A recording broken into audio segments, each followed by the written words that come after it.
This is the final part of this video, and in this part we're going to talk about the interior of your property. Okay, there's 10 easy things that you can do, once again, that don't cost money but make a huge difference. For example, number one, you want to check your entry floorway into the house. Okay, it's usually not a real huge area. Check it out and make sure it's always clean, or if it needs to be replaced, replace it. It's a good practice to do that anyway, because when people are coming in from the outside, they step in the entryway. If it's a hard surface floor, then the chances of bringing any water or from the rain or anything from the outside are a lot less than if you were to step into a piece of carpet. So you'll see this in a lot of homes for that very reason. It's a hard flooring, and they have something where you can wipe your feet on before you walk in the carpet. So check that area out. Okay, also remove 1/3 of the furniture from your home. I've been in homes where I've seen 2 coffee tables in the living room and all kinds of lamp stands and a lot of clutter. And it made the house look small. They removed it, house looked larger, more spacious, more inviting, more comfortable living. Okay. Also, you want to oil your squeaky doors and tighten any loose doorknobs. I mean, when you go to open the door, it goes that squeak, you know. It sounds like an Alfred Hitchcock movie or something, where what's lurking behind the squeaky door. And then if the doorknobs are all loose, you turn it and it doesn't feel very secure, like it's going to come off. And that's an easy thing, you know. So just a little WD-40 and spray it in the hinges and get rid of the leaks, or squeaks, I should say. Okay. Also, number 4, we're all guilty of this. How many times you go in the house and you turn on the light and the lamp doesn't work because the bulb's burnt out, and you let it go for a while, and then you finally replace it. Okay, or there's a lamp that you don't use as often. Well, guess what? For some reason or other, if that's a lamp you don't use as often and the light's burned, the buyer goes to flip the switch, the bulb doesn't go on, the lamp doesn't go on because the bulb's burnt, and all of a sudden they're thinking, oh, electrical problem, what's wrong, didn't go on, something could be wrong with the electric. Oh, this is a burnout bulb. So, you want to eliminate any of those problems from seeping in from the very beginning to put people at ease that, no, it's not an electrical problem, it's just a burnout light bulb. Okay. Also, you want to clean and repair all your windows.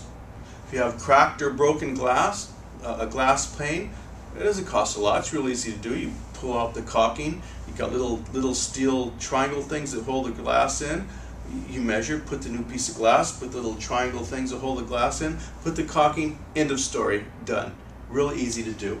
If the window has a problem, sometimes you have you might open the window and all of a sudden comes crashing down. You have a broken sash. Once again, replace a sash. It's just a little piece of rope in the older homes that have that, and that can be taken very easy. Or you might have windows that are you can't even open them because when you painted them shut.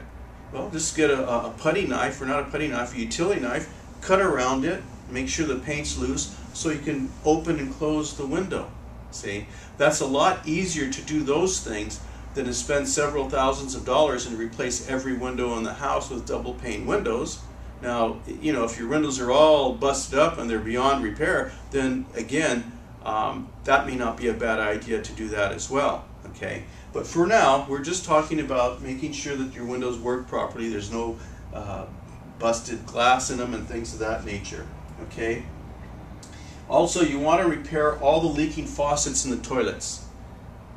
You come in the house, and you hear a tick, tick, tick, tick, tick, and you can see the kitchen leaking. It doesn't cost much. I think depending on the type of faucet, they used to have in the faucets, you'd pull the valve out and you unscrew the little screw on the bottom of the valve, and there's a little round piece of rubber that goes on. You screw it back, screw the valve back in, and that's all it is. If that's not the case and you have to replace an entire the hot and cold faucet, I've seen them for $10, $15, $18. I've seen them for $200, $300, $400, $500. Now remember, you're selling your home. You're not going to put a $500 faucet in the bathroom. You're going to go and you're going to get the $10, $15 faucet, and you're going to replace it and it just unscrews from the bottom. You screw the things in. It's easy to do. It's a no-brainer. And for $10 or $15, there again, people come in, they see a problem. Oh, we got plumbing problems. There's leaks, or even the toilet. You know, you might have a toilet that's running, always running, because something's wrong with the float. It doesn't cost much to replace the float inside the toilet. Those are easy things. Or the flapper. There's a little round hole where the water goes in and out. There's a flapper that gets stuck. You know, they get old and they change their shape, and they get, I think they're out $2 or $3. Okay? Or a loose toilet. You know, you might have, I can change a toilet out in about 15 minutes. There's 2 little bolts. You do the bolts. Make sure you got your water disconnected from the back and the water's turned off. Take the bolts off, take the toilet off. There's got a wax gasket that goes on there. Take that off, put a new wax gasket, and they even come with the kits and the 2 brass bolts that anchor in. Put the toilet back, put your nuts on the thing, and put the little cap. That's it. That's all it is. You know, as a matter of fact, my wife's done it once. So it's not anything really difficult. Okay, also, this one sounds strange, but it's true. You want to clear out all the corners in the kitchen and the bathroom. Many times people will put things in corners. You know, you may have stuff stacked in the corner in the kitchen or in the bathroom, and it just makes the place, it shrinks it down to nothing. Or it looks like a bunch of garbage stored there. Or you walk in the house and here's the refrigerator is against it. Here's a wall and here's the refrigerator, and people stuff the plastic bags that they get from shopping in between the wall and the refrigerator, because when they want to use them, they grab them. Take that stuff out. It's real easy and it doesn't cost you anything. Okay. Also, we've already spoken about shampooing the carpets a little bit earlier. But how about cleaning the washer and the dryer, okay? Or the bathtubs. You know, you walk into a place and you see the washer, dryer, and they're all gummy and filthy looking. You know, there again, that's a big turnoff. So well, look at this, these are dirty people. And that's not necessarily the case. You know, my washer dryer's in the garage, and I go and clean it out every now and then because they get dirty, okay? But who wants to walk into a dirty bathtub or a shower stall? Wow, look at, there's a lot of dirt in there. That is inviting. No. You know that. It doesn't work that way. And it doesn't take much to clean a bathtub or a shower. It really doesn't. Okay? Also, your refrigerator and the stove. If you look at the refrigerator, it's filled with dirt, bad impression. You look at the stove, it's grease all over the stove from cooking, and the knobs are all oiled and stained. That's not good either. Even though it may be a freestanding stove and your personal property, it's not inviting at all, whether you're going to leave the stove or take it, regardless. And once again, just a little bit of elbow grease, a little bit of cleaning, big, huge difference.